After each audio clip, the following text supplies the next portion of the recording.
Bismillahirrahmanirrahim. Assalamualaikum warahmatullahi wabarakatuh. Salam sejahtera bagi kita semuanya.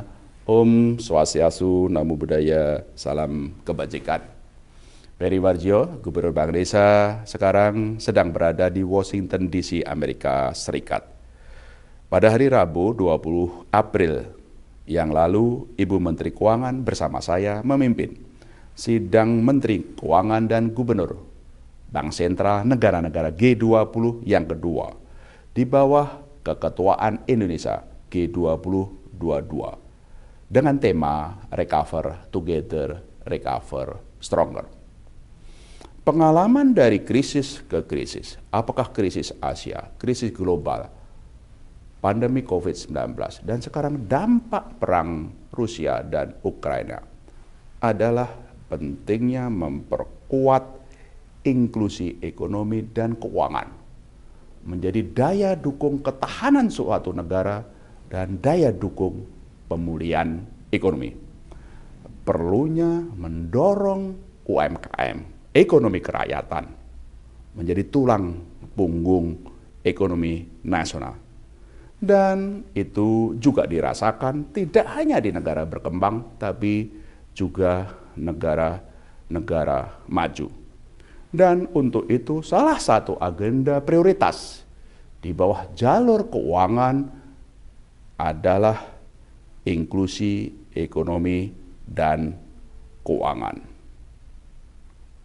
Indonesia menggagas itu di bawah G20. 3 hal yang kita sampaikan. 1, bahwa inklusi ekonomi dan keuangan tidak hanya menjadi daya dukung pertumbuhan ekonomi dan pemulihan ekonomi global, tapi bisa lebih cepat dengan digitalisasi. Temanya adalah digitalisasi, financial and economic inclusion, yaitu adalah dengan tentu saja mendorong akses keuangan, akses pembayaran, akses pemasaran, akses produksi, akses mengenai pengembangan teknis melalui digitalisasi. Yaitu adalah bagaimana kita memasukkan UMKM, ekonomi kerakyatan, dalam platform-platform digital, e-commerce, fintech, digital banking, yang tentu saja akan bisa lebih luas jangkauannya, lebih cepat, dan terutama bisa lebih murah. Tidak lagi berbasis rekening, pembukaan rekening, tapi melalui digitalisasi. Digitalisasi mempermudah, mempercepat inklusi ekonomi dan keuangan.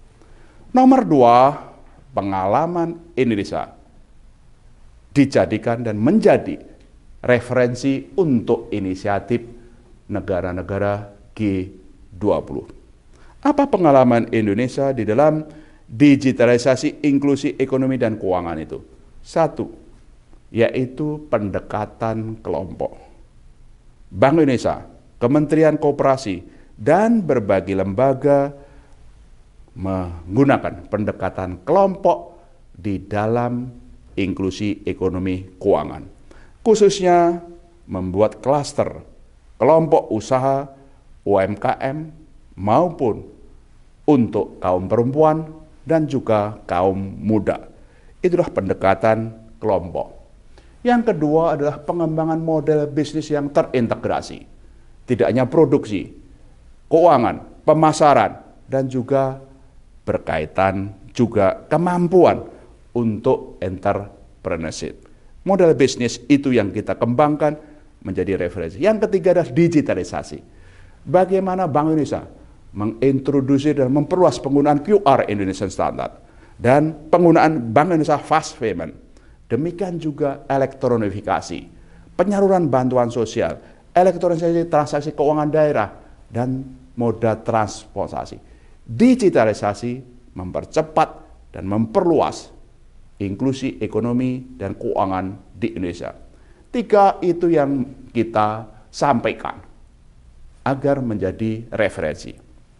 Hal yang ketiga yang kita bahas dalam agenda G20 ini yang kemudian banyak mendapat sambutan.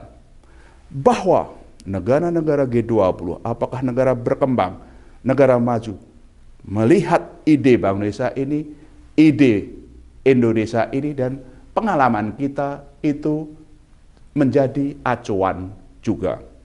Italia misalnya juga menggunakan inklusi ekonomi keuangan, digitalisasi. Di negara Amerika Latin, Meksiko, Brasil, itu juga menggunakan pendekatan yang sama. Gayung bersambut. Ide Indonesia sekarang dijadikan agenda pembahasan dalam G20 melalui working group, pertemuan-pertemuan dalam Global Partnership for Financial Inclusion. Agar inklusi ekonomi keuangan pengalaman Indonesia bisa menjadi kesepakatan ide bersama di dalam G20 itu.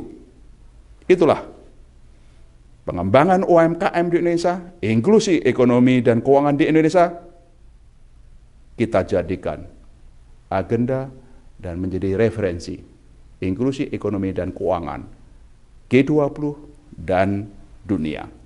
Peri Warjio dari Washington, D.C. Wassalamualaikum warahmatullahi wabarakatuh.